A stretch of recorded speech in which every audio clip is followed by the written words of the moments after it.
Coming up next on This Week in Torrance, the new multi-use sports field is opening in just 2 weeks, and we have the official new name.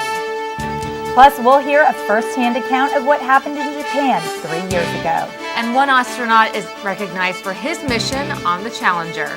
And your food doesn't have to be dull to be nutritious. Reporter Anne-Marie Williams tells you why. These stories and much more are just seconds away.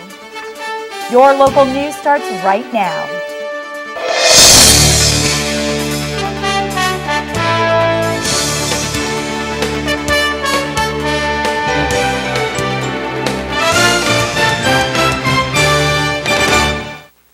Hello everyone and welcome to This Week in Torrance. I'm Julie Chan. And I'm Chun. Thanks for joining us. Here are your top stories. Torrance police are asking for your help in identifying this man involved in an attempted residential burglary.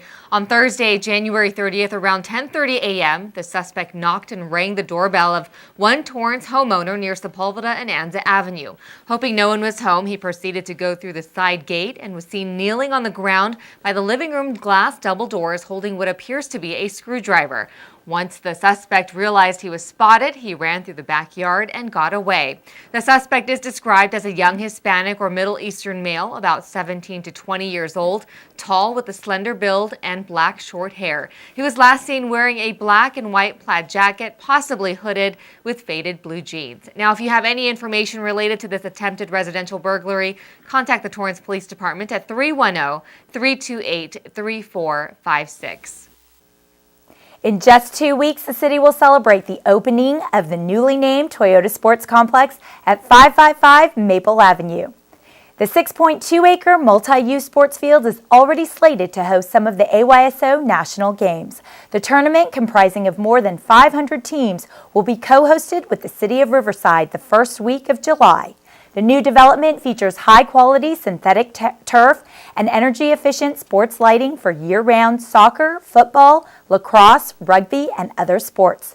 Toyota Motor Sales USA donated a generous $500,000 to help fund the complex. Workers are out there every day putting the final touches on the field for the official grand opening to take place on March 25th. You can check out the field online. Go to cityoftorrance.workzonecam.com. This week marks the third anniversary of one of the most devastating earthquakes and tsunamis to ever hit Japan. Nearly 19,000 people were killed in the disaster, destroying the coastal communities and triggering a nuclear crisis, particularly the Tohoku region, which is about 2 hours away from Tokyo via train. We caught up with the Kurata family, former residents of Torrance, shopping at Mitsuya Market, who spoke to us about what it was like when disaster struck. There was no batteries, no electricities, no food, no water, so we were having a hard time. And then I asked my dad, who lives in the United States, to buy batteries and send it to our house, or even snacks as well. And we were having a hard time at that time. That was the daughter of Haruo Kurata, who is the senior VP of Ajinomoto, which is a Japanese food and chemical corporation that produces seasonings, cooking oils, TV dinners, sweeteners, and even pharmaceuticals. He shares his experience working for a major food manufacturing company based in Japan.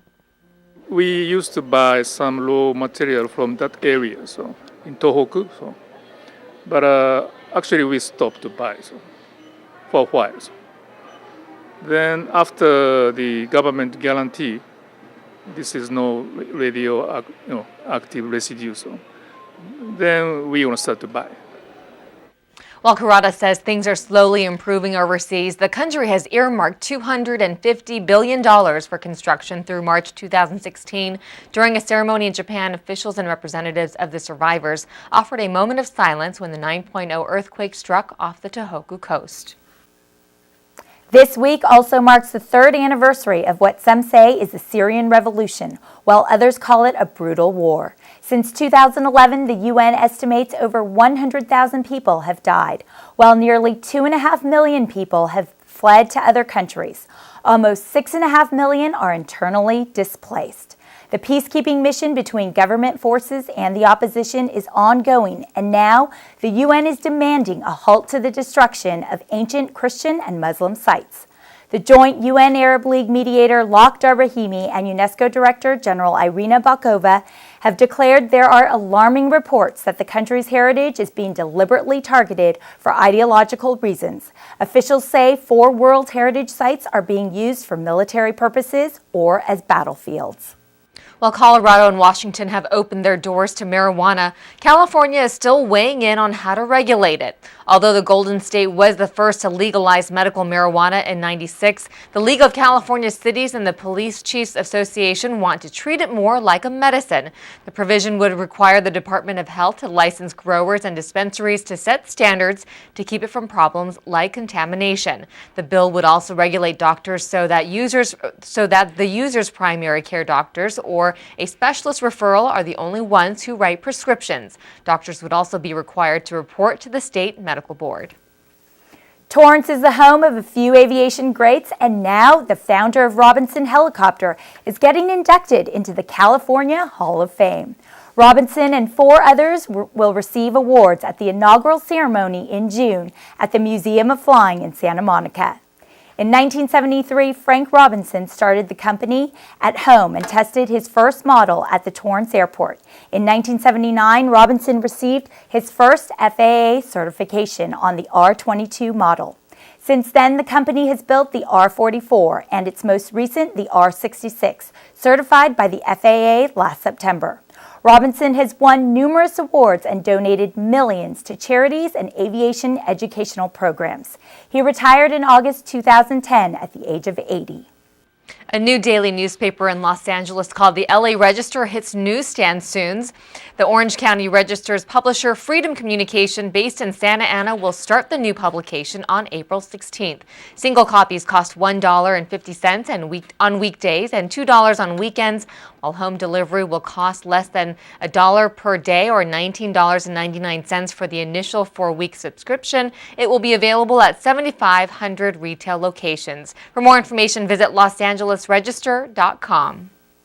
2 West High School seniors are concentrating on more than just schoolwork. Jeremy Jampoli and Chris Lee made a film called Goldfish, and it's getting national recognition. These 2 young filmmakers focused on how technology and education can excite and motivate students. The 2 even incorporated 2 teachers in their short 3-minute film that was entered into the White House Film Festival. We live in Southern California. It's beautiful, and we have a lot of opportunities about the beach and stuff. That's what our film is about, fish.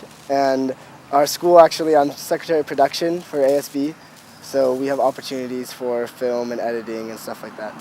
Well, I first found out about this film festival on a filmmaking blog online, and that kind of sparked my interest to kind of like do something with my talent. Out of more than 2,600 films submitted, 16 were selected from students ranging from kindergarten to 12th grade. Winners including Jampoli and Lee were invited to the White House to meet President Obama. This was the first ever White House Student Film Festival. While Lee was not able to attend, Jampoli attended, took a tour of the White House, and met President Barack Obama, members of his staff, along with Bill Nye the Science Guy and others. You can check out the full video online. Go to whitehouse.gov/filmfestival. The Torrance City Council had several community matters to discuss. The council recognized the Torrance Panthers Pee Wee Cheer Squad on winning their first national championship title. And the Community Services Department accepted and appropriated a donation from the Friends of the Torrance Library for youth services, activities, and programs. The donation came in the amount of $31,206.81. Then the Airport Commission and General Services accepted a donation of a 1/5 scale P-51 Mustang model aircraft for display at the General Aviation Center. The mayor and council thanked David Breedy of Torrance, who donated the model aircraft. It was built especially for Louis Zamperini, with his initials and birthday incorporated into the aircraft details. You can also catch replays of the council meeting right here on CitiCABLE 3, on Time Warner Cable, or Channel 31 on Verizon Fios every Wednesday and Thursday at 10 p.m. and Friday, Saturday, and Sunday at 10 a.m., 3 p.m., and 8 p.m. You can also watch online at torranceca.gov. Still ahead, parents with language barriers learn more about their child's education.